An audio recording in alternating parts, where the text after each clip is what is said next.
All right, let's talk some basketball, shall we? The Thunder continue to roll. It seems like no big deal. 7-0. That's where they're sitting. They did play the Pelicans, who have yet to win a game over the weekend. 137-106 was your final. By the way, no Chet Holmgren in that one as well. SGA finishes with 30 and 7 assists. 8 players had at least 10 points in this bad boy. And you still don't have Jalen Williams in the lineup, which is crazy to me. Lou, it's a little scary. I know it's the beginning of the season, but it's they just seem to be seamlessly easing into this season as if nothing's happened, and it looks terrifying to the rest of the league. Am I wrong?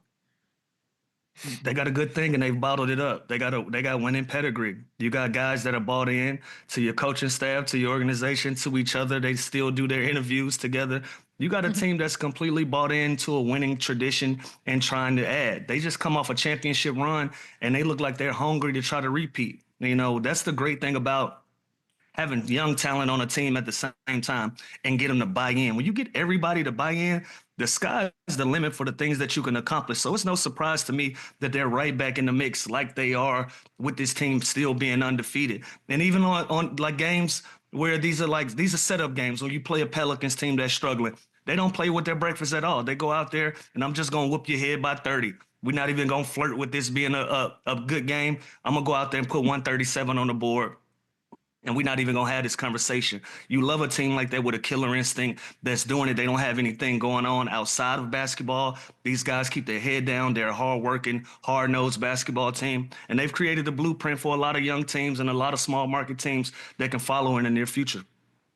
I couldn't agree more. And I think the point that we keep ignoring when it comes to this group, none of these guys are in their prime yet. So to imagine how long this can continue to go on. This is a young championship group. They're starting this season like they didn't even win a championship last season. Most teams that come off a championship, they start off a little sluggish. They still partying a little bit. Yeah, they still running the champagne and Hennessy off. So just to see this group come out firing on all cylinders, like they're in mid-season form is credit to this group. I mean, they're well knitted, they're together, they all want to win, they're all on the same page. Like Lou said, they don't have anything going on outside of basketball. And that's also credit to a small market team. And it's also an example of how small market teams should be ran. Fully invested in the team. Obviously, it's no distraction. So if you can do it through the draft, do it through youth, and find a way to have all this youth come together and play ball on the same accord, these are the results of it. So I think this is a great example for all small market teams.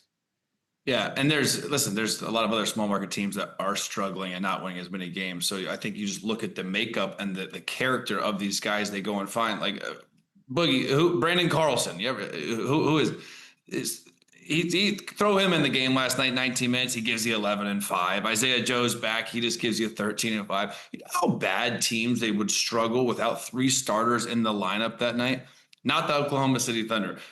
Williams out, Dort out, and Holmgren out, and they still just smack this team because it's next man up mentality. They go 11-12 deep, and this was the best team in the NBA against the worst team in the NBA currently. But Sure. This team is just so prepared. They're so professional. They just handle their business every single night, and it's a crazy gift and a luxury to have such a young team. Most teams do not have this approach to the game like they do. So I think it starts with Presti and then Coach Dagnall.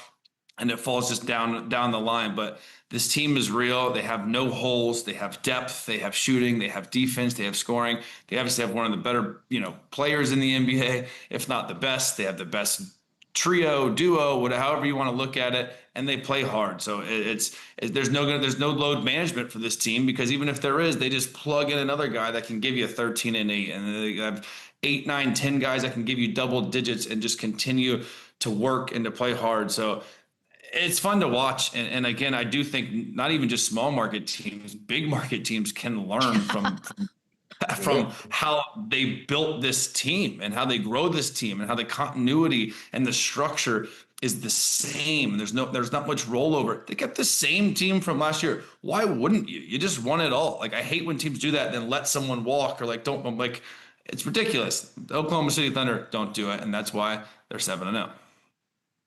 That's fair. That is fair. It's not just that they're young and it's not just that they're a small market team, Lou. I don't think enough can be said about SGA. I mean, he's 27 years old. He feels like he's been in this league for 20 years. He's just so stoic that doesn't show a lot of emotion. You cannot help but watch this team and think, oh, he is the reason. Like, he is the origin for this sort of aura that this team has. Where's that coming from? He's always been mature. I got to give him credit for that. When we were teammates in 2019, 2020, he was always mature. He was always focused. He was always very intentional about how he approached work, how he approached practice, games, meetings, everything, even being a rook. Like, the kid, he rarely made mistakes. And even if he did, he would say, my bad, and he would fix whatever it was that was the issue that day. He's always been this type of player, always been this type of personality. So when you give him an opportunity to lead an organization, to lead a team of young guys just like him, and allow him to put his personality on it, this is the result that you get. This is what you see in this organization and with him. So, we're running out of compliments with these guys and the things that they've been able to do. But you can see it, man, his impact on and off the floor, how much they gravitate to him, how much they respect him, how much they love him, and how much they love and respect each other. It shows on the basketball court. And I think that's the reason why you see how successful this team is and how successful they can be down the line. We don't see them slowing up no time soon. Boogie, are you sitting? Because we're about to get into big statement mode here, okay? So last night was his 79th consecutive game, talking about SGA here, of 20 or more points, which now ties him with Oscar Robertson at third on that list. When it's all said and done, will we be able to look back at SGA as the best scorer of his generation? I would have to say yes, or we would have a strong consideration for sure. I mean, obviously he's in a league of his own right now. This kid is elite. I mean, like Lou said, we're running out of compliments for this kid. As far as his company, I mean, I can't think of a guy maybe outside of Jokic that could possibly be mentioned in this class. And they might not even be in the same time frame, but he's definitely in a category of his own. Maybe a Tatum can be put up there in some way, shape, or form. But I think SBA is definitely in the league of his own.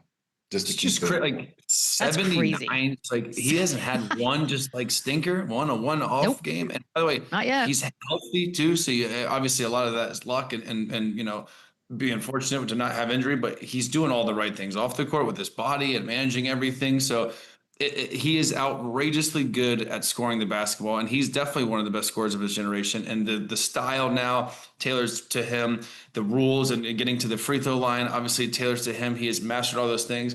And now you look 53% from the field with his type of game too, with a lot of mid-range, is so impressive. Usually you see that number way lower than that for a guy that settles and takes a lot of mid-range jump shots. And I think he continued to expand and become a better outside three-point shooter, but he's so good, man. He's so crafty, and he stops on the dime, and he can beat you off the dribble. He can post up little guys. There's zero holes in this dude's game. So, yeah, I think he's going to be, if not the best scorer of his generation. And it also helps that they're going to win the game too. Fair. Yeah, and I wonder, where does his generation stop and start anyway? Yeah, like, are we counting KD? He's 27. I don't know where his generation stops and start. But you could make a case for Luka, you could make a case for Giannis, but I'm not even sure if they're the same generation. But listen, as far as a 3-tier scorer, somebody that can put their back to the basket, somebody that plays in the mid range and still shoot the three, he's right there on the list, along with a Luka, along with a Jason Tatum, and some of these guys. Giannis is probably one of the more powerful scorers that we have, but his range doesn't stretch out to that 3-point line consistently. So you got to put SGA up there with the best of them as far as this generation is. But I do pose that question. I don't know where his generation stops and starts. Lou, let me ask you this too. Question. We talk about their bench and how deep they are, and how good SGA is. Take him off the Thunder this year. They're still a playoff team. Are they a top 4 team? Like, how good are they without SGA? Yeah, they still roll. I think, and we've seen it. They've had every guy that you can imagine that we consider important on their team be out for an extended period of time, and they kept rolling like nothing else was going on. Yeah. Can I pose a funny question that I heard somebody talking about last week? If you took the Thunder and you split them up sort of playground rules, like, okay, J. Will, you're captain, SGA, you're captain, pick your squads, that both of those teams would make the playoffs in the Eastern Conference. Yes or no? Well, In the East, I don't know. for sure. Yeah. For sure. Yeah. Okay. For sure. It made me think. sure. I was like, oh, that's kind of an interesting thought, actually. You don't say no right away, and I think that's the point that I'm trying to make. We have to touch on the Pelicans really, really quickly. Boogie, we talked a little bit last week. Willie Green, possibly, is he going to get fired? This is a tough spot to be in. They have not won a game yet, and it's worse than that. They've lost 3 of the games by at least 30 points. Is this currently the worst franchise? I know. It's a tough 0-6 start. Worst franchise in the league, yay or nay, Boogie? The worst in the league. It's between them and the Sacramento Kings. I knew you were gonna say that. I mean, I don't know who's really fighting. But I mean, it's unfortunate for Willie. I think Willie is a really good coach. I don't think this was the most ideal situation. You know, obviously they've dealt with season after season dealing with Zion Williamson with his injury. They dealt with a lot of other injuries. Every year I felt like it was kind of a new tweak to the roster. So that's